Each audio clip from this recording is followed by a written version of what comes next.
干羊，肉质细嫩，脂肪分布均匀，无膻味，是羊的优良品种。原产于宁夏贺兰山南麓的滩地草原上，因此而得名。银川这个回民聚集之地，把羊吃得通透。好羊要经3节：炭火节、香料节、铁签节。烤羊蹄便是其一。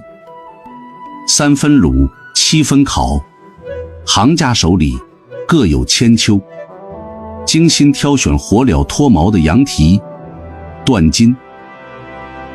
羊蹄中缝那一刀，弯颈指尖毛囊。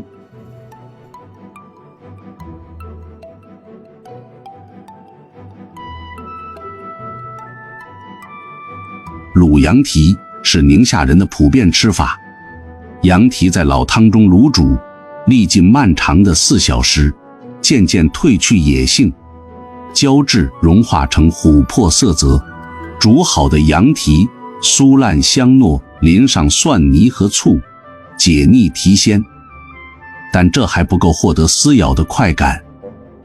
烤卤羊蹄使软烂的表皮再次恢复弹性，表皮在刺拉声中骤然收紧，在浆糊未糊的刹那果断离火，让软烂的皮囊重获筋道生命。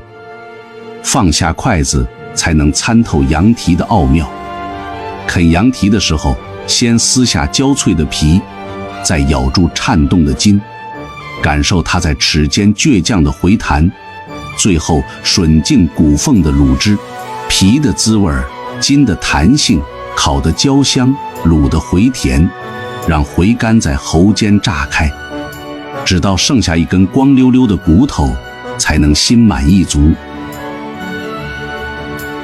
6、7公分的羊排刚好，方便烤制。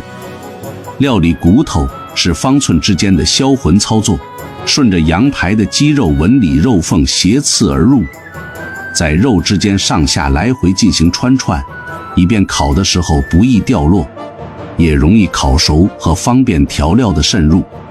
先大火锁住水分，待肉色变深，转为小火，均匀撒上烧烤3宝：孜然、辣椒和盐，各加不同的孜然粉，最见功力，慢慢翻转，使其入味。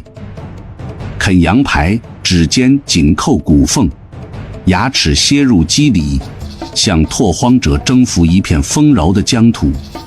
舌尖压着孜然粒冲锋，碾碎最后一丝倔强的筋膜，也只有到那节羊骨被嗦得精光，才算完成对美味的全力以赴。